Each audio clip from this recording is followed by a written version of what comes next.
So here we have the Mini Cooper 5-door hatchback automatic on a 68 plate. I'm going to start off by showing you around the outside of the car, and then we'll hop in and run through some controls on the inside.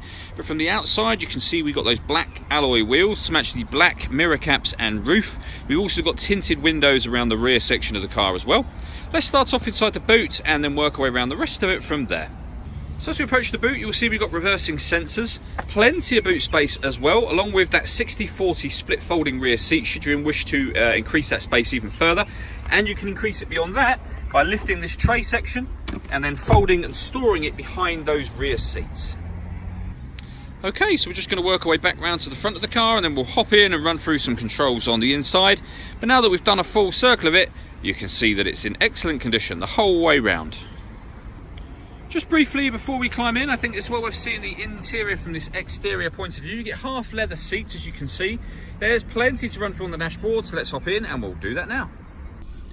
Okay, so now that we're inside the car, we're going to start with the dials. On the left-hand side, we have the rev counter, we have the speedometer in the middle, and the fuel gauge on the right-hand side. Also in the middle there, you can see the total miles for this car, which are 3,838. The information that's displayed above that can be changed using buttons on the steering wheel for various different bits of trip computer information, or the digital readout for the speedometer that you see being displayed now.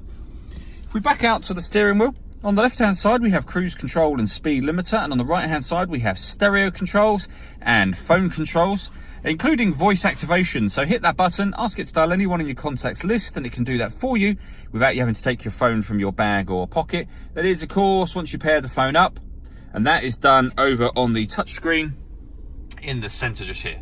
So I say touchscreen, it is touchscreen, but you can also control everything using this dial and these buttons just here. And if you wish to use it as a touchscreen, it's very simple. Obviously you just touch the bits you want to touch. So to pair a phone, you would go to here and connect to new device.